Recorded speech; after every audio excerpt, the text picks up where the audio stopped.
falar sobre os vírus. Volta. Não sai do quadro. Tá bom? Tá. É porque... Tá. Pode ir?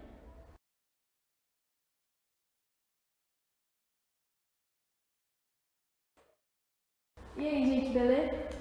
Hoje a gente vai falar sobre os vírus que são estruturas simples. Os vírus são considerados estruturas simples porque eles só têm proteína e ácido nucleico na sua composição. E alguns vírus possuem envelope viral. E o envelope viral a gente vai entender mais adiante que isso influencia na forma como eles vão se reproduzir, na forma que eles vão entrar nas células hospedeiras. Os vírus, eles têm essa coisa de quem fala que eles são seres vivos, que não são seres vivos, mas a maioria dos cientistas hoje eles consideram os vírus como seres não vivos. Isso porque eles são parasitas intracelulares obrigatórios, ou seja, para completar o ciclo de vida deles, eles precisam de outras células, as chamadas células hospedeiras. E é interessante saber que cada vírus ele vai especificamente precisar de um tipo de célula hospedeira, ou seja, para cada vírus ele só vai entrar em uma célula hospedeira.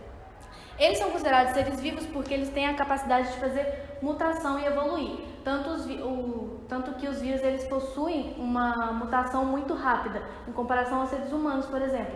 Eles se reproduzem muito rápido e eles têm uma resistência muito grande a substâncias antivirais, por exemplo.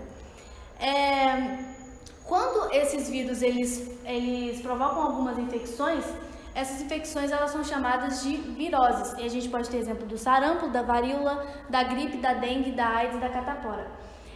Mais adiante a gente vai entender como acontece a reprodução dos vírus dentro da célula que provoca cada doença. O ácido nucleico do vírus ele pode ser tanto RNA quanto DNA, isso também vai influenciar na reprodução deles. Ele é composto de capsídeos, esses capsídeos eles são feitos de proteína. O envelope viral ele tem essas coisinhas que são feitas também de glicoproteína. E quando a gente fala dos capsídeos e do ácido nucleico, a gente tem um capsômero. Então, existem vírus que eles vão ser feitos apenas de capsômero, ou seja, apenas dos capsídeos, que são feitos de proteína, e do ácido nucleico, que também é feito de proteína. E aí, como eu disse, alguns vírus somente vão ter um envelope viral. Os vírus eles também não são considerados seres vivos porque eles são seres acelulares, ou seja, essa coisa deles terem apenas estrutura simples, eles serem uma estrutura simples, ou seja, só ter proteína e ácido nucleico, eles não têm organelas e não têm toda uma estrutura celular. Então eles são seres acelulares, por isso também que eles não são considerados seres vivos. Então, como foi dito antes, os vírus eles não são considerados seres vivos porque eles precisam das células hospedeiras para completar seu ciclo de vida. Então, por isso que a gente chama de ciclo do vírus da gripe, porque eles precisam completar o ciclo de vida deles em células hospedeiras, por isso que eles são chamados de parasitas intracelulares obrigatórios. Então, sendo que eu falo ciclo do vírus da gripe, cada vírus ele vai ter especificamente uma célula hospedeira que ele vai infectar. Isso porque ele se instala em alguns receptores aqui. Então, dependendo do receptor de cada célula, por exemplo, no caso da gripe, as células das vias respiratórias que recebem esse vírus aqui que vai infectar essa célula. Então, a reprodução dos vírus ela vai acontecer de acordo com a presença ou não de envelope viral. No caso dos envelopados, eu coloquei como exemplo a gripe. O vírus ele vai ter então um envelope viral e vai conter algumas espículas. Essas espículas que vai dar o nome da gripe H1N1 e etc. E essas espículas, elas é que vão se juntar aos receptores para entrar nas células das vias respiratórias, no caso da gripe. E é aqui que os anticorpos atuam. Então é aqui os anticorpos eles tentam destruir são essas espículas. O vírus ele vai entrar na célula por endocitose. Quando a gente fala de endocitose, é porque ele pega a membrana plasmática da célula e se junta a ela para entrar então na célula. Esse vírus ele vai dispersar o seu material genético e os seus capsídeos, que são proteínas também, na célula, e então vai entrar o RNA viral, que é esse vermelhinho aqui, dentro do núcleo celular. Dentro do núcleo celular, ele vai dividir entre RNA mensageiro e RNA genômico viral. No caso, o RNA mensageiro é para produzir as proteínas que vão constituir os capsídeos. Não sei se vocês lembram, mas os capsídeos eles são feitos de proteína e formar toda a sua estrutura.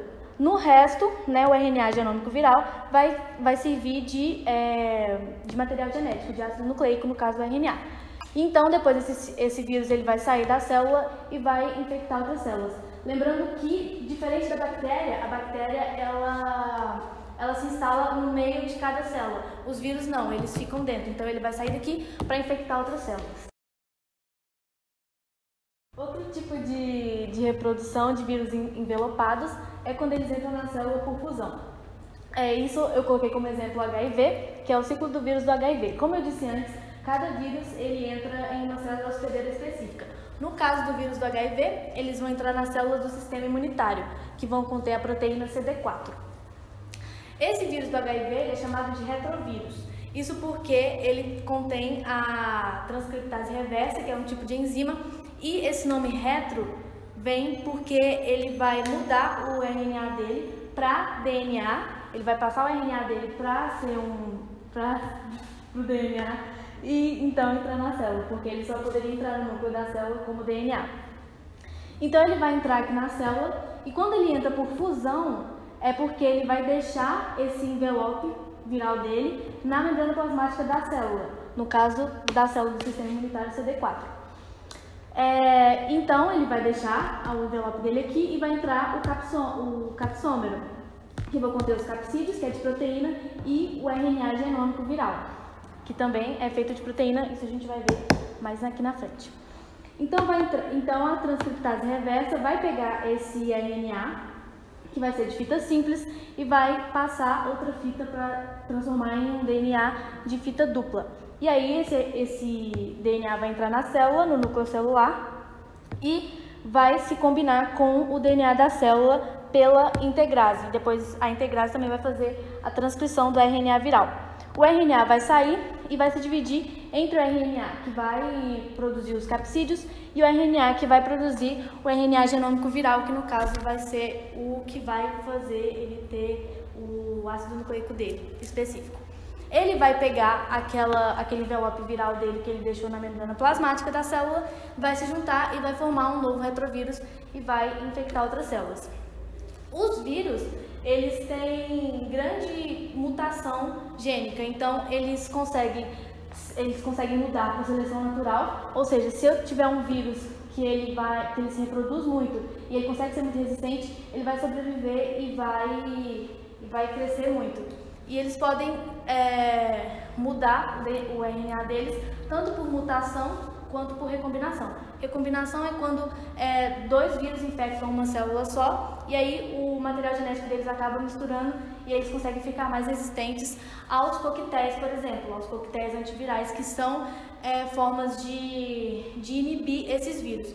Os coquetéis que são usados na doença do HIV, eles são uma mistura de substâncias que cada uma vai fazer com que vai danificar algumas estruturas do vírus e algumas fases. Por exemplo, um coquetel ele vai fazer com que a transcriptase reversa não mude o RNA para o DNA.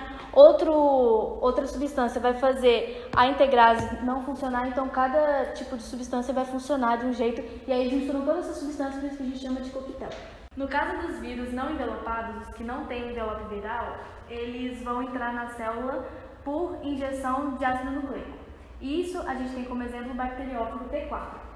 Esses bacteriófagos, eles acabam matando as bactérias, então em algumas pesquisas que eu fiz, eles são utilizados para matar bactérias como a E. coli, né, a Escherichia coli, porque ela causa muitas doenças.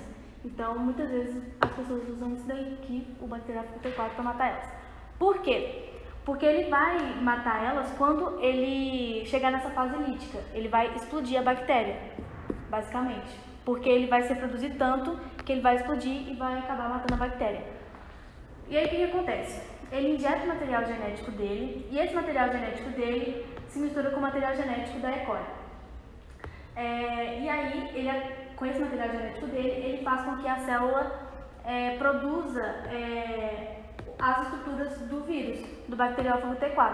Então ele vai se reproduzindo tanto, e quando ele chega nessa fase lisogênica, é uma fase latente. Ou seja, a bactéria não morre, mas ela está sendo lotada de bacteriófagos T4. E por indução, ela chega na fase lítica. A fase lítica é basicamente isso que eu falei com vocês, de explodir a bactéria. Então a bactéria ela explode, morre, e aí os bacteriófagos T4 eles vão infectando outras bactérias. É isso. Bom, gente, de vírus é isso daí. Até a próxima aula. Deixe seu like, compartilhe com os amigos, se inscreva no canal. E caso tiver alguma dúvida, pode deixar pra gente, tanto no site, que vai estar no link das descrições, quanto nos comentários aí do YouTube mesmo, tá bom? Falou!